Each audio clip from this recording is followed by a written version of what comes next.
सभी विद्यार्थियों को मेरा प्यार भरा नमस्कार। मैं दामोदर शर्मा एक बार पुनः आपके समक्ष हाजिर हूँ एक नए प्रकरण के साथ। तो देखिए बालकों, अभी हम वर्तमान में जिस पाठ का अध्ययन कर रहे हैं वह है कक्षा 10वीं की जो एनसीईआरटी की जो पुस्तक है, जो कि आरबीएसई और सीबीएसई दोनों के अंतर्गत आती है। उस पुस्तक का चौथे जो पहला पाठ है, उस पहले पाठ का नाम है सूरदास। और सूरदास जी के जो प्रथम 3 पद्यांश है उनका हमने अध्ययन कर लिया है।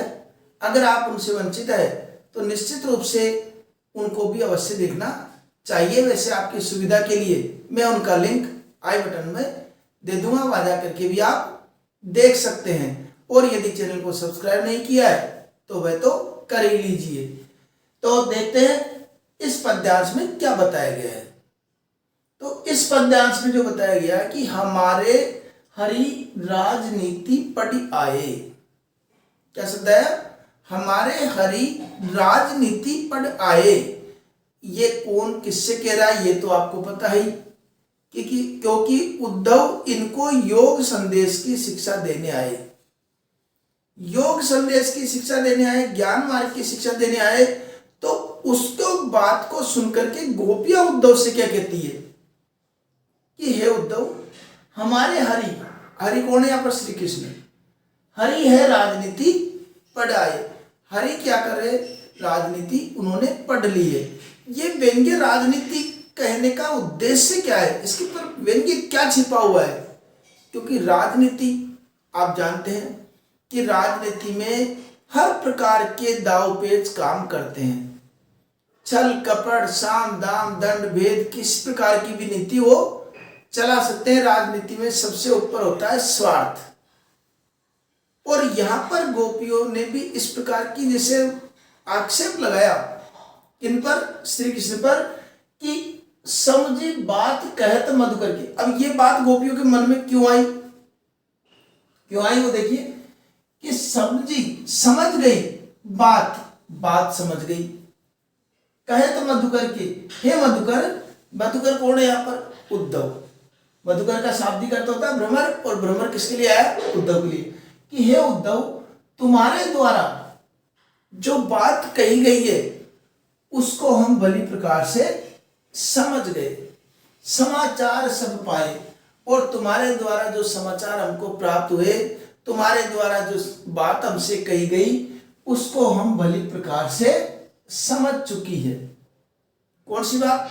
ये योग संदेश की, कि आप यहां पर योग संदेश लेके आए हो और जो समाचार लेके आए हो उन सब बातों को सुन करके हम समस्त बातें भली प्रकार से समझ गए। क्या समझ गए? कि हरि है राजनीति पढ़ आए। इस लाइन का बाद में अर्थ लेंगे हम, कि आपकी बातों को सुन करके समझ करके हमारे स्पष्ट हो गया कि हरि ने अब राजनीति पढ़ ली है। एक अति चतुर होते पहले ही, एक तो क्या थे?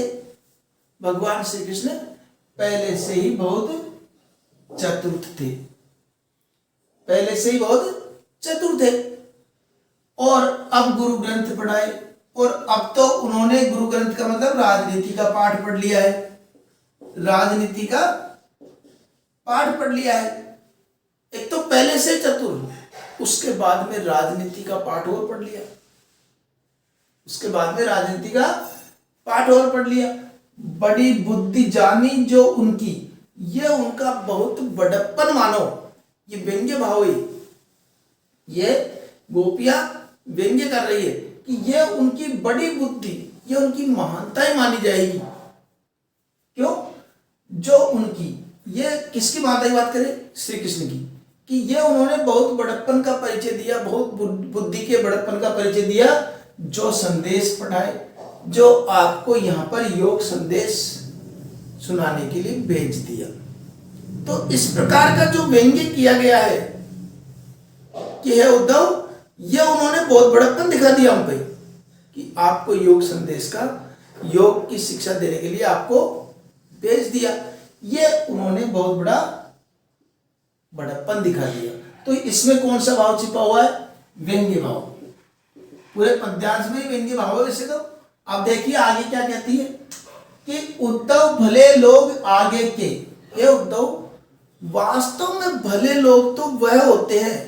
भले लोगों की क्या विशेषता बताई गोपियों ने कि आगे के परहित डोलत ढाई, जो दूसरों के हित के लिए, पर का मतलब दूसरे, हित का मतलब भलाई के लिए, डोलत ढाई जो दूसरों के हित के लिए आगे आगे डोलते हैं। अर्थात उनको जहां भी किसी को सहायता की आवश्यकता पड़ती है तो भले लोग वह है जो तुरंत उनके पास आगे से ही पहुंच जाते हैं, कहने की उनको आवश्यकता नहीं होती है।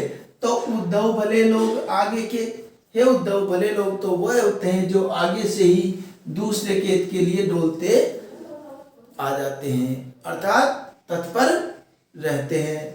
तो भले लोगों की विशेषता बता दी गई है।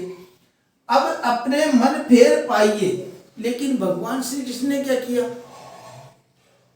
पहले तो चलत होते जो चुराए, कि पहले तो उन्होंने हमारे मन को चुरा लिया, पहले तो उन्होंने हमारे मन को वश में कर लिया और अपने मन फेर पाइए, और अपने मन को फेर करके और वो यहां से चले गए। मतलब उन्होंने हमारे मन को अपने वश में करके और उसको चुरा करके चले गए। ये तो अन्याय हो गया। इस प्रकार का, तो इस बात को जैसे किसी की वस्तु लेकर के और उसके बदले में कुछ नहीं दे और ले जाए, तो एक तरीके से अन्याय की श्रेणी में आता है, अनीति की श्रेणी में आता है। और ये अनीति कौन कर रहे हैं? श्री कृष्ण, जो गोपियों का मन ले लिया और उसको चुरा करके चल दिए। तो गोपियों के अनुसार इस प्रकार का श्री कृष्ण अन्याय कैसे कर सकते हैं?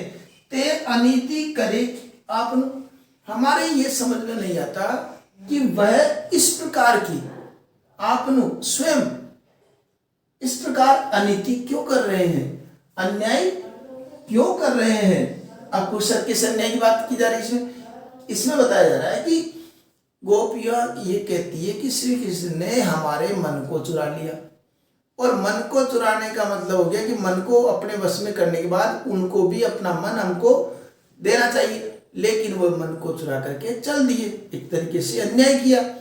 और किन्होंने किया? जो स्वयं, वह स्वयं इस प्रकार की अनीति कैसे कर सकते हैं? जे और अनीति छुड़ावे, जो अन्य को अन्याय मार्ग से अलग हटाने वाले होते हैं, जो अन्य लोगों को अन्याय के मार्ग से दूर करने वाले श्री कृष्ण आज वह स्वयं इस प्रकार का अनीति क्यों कर रहे हैं? ये हमारे समझ से बाहर है। कौन कह रहे हैं? गोपियां। राजधर्म तो यह सूरदास जी के अनुसार गोपियां कहती है कि अगर राजधर्म की भी बात की जाए, ठीक है चलो राजा बन गए, तो लेकिन राजधर्म की बात की जाए तो वह भी है कि जो प्रजा जाहि न सताए, जो प्रजा को, जिसके राज्य में प्रजा को किसी प्रकार का कष्ट नहीं हो, ये राजा का कर्तव्य होता है। उसके राज्य में किसी भी प्रजा को किसी भी प्रकार का कोई कष्ट न हो, लेकिन राजा ही की वजह से प्रजा सताई हुई है। तो बताओ ये राजधर्म कौन सा हो गया? अर्थात जो राजा श्री कृष्ण है उन्हीं की वजह से हम पीड़ित है, हमारी पीड़ा का कारण भी वही है। तो ये तो राजधर्म का पालन भी नहीं कर रहे हो। तो इन सब बातों से क्या कहना चाहती गोपियां कि हरि ने राजनीति पढ़ ली है, इसलिए तो ये सारी बातें हो रही है। और राजधर्म भी ये नहीं कहता है। और आश्चर्य किस बात पर होता है हमको कि जो दूसरों को अन्याय मार्ग से लौटाने वाले खुद इस प्रकार का अन्याय क्यों कर रहे हैं। इसमें से कई प्रश्न आते हैं कि हरि ने राजनीति पढ़ी है, इसके माध्यम से गोपियां क्या कहना चाहती है, और भले लोग आगे भले लोगों की क्या विशेषता बताई है, और किस प्रकार के अन्याय की बात कर रही है, राजधर्म क्या होता है। कई प्रश्न इसमें से बनते हैं, उनको मैं डिस्क्रिप्शन में दूंगा और उनको भी आप निश्चित रूप से देखा करो और हल किया करो। तो अब देखिए, अब मान लो इसकी व्याख्या हमको करनी पड़े, सप्रसंग व्याख्या हमको करनी पड़े, तो हमारा तरीका क्या होना चाहिए। पिछले पद्यांशों में भी मैंने तरीका बताया था और इसमें भी सुन लीजिए एक बार और कि पहला काम हमको प्रसंग लिखना है। पहला काम प्रसंग, और इसके नीचे चालू कर देना है प्रस्तुत पद्यांश। प्रस्तुत पद्यांश हमारी पाठ्य पुस्तक। ठीक है, अब पाठ्य पुस्तक का नाम लिख देंगे क्षितिज के अंतर्गत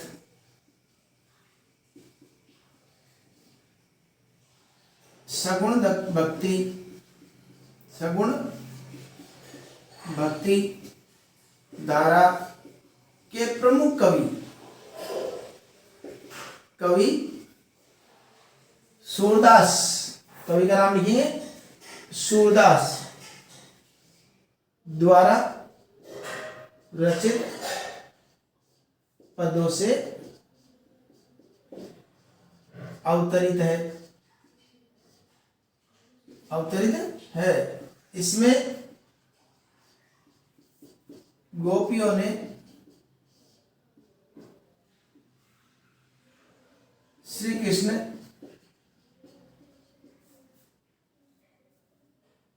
पर व्यंग्य किया है।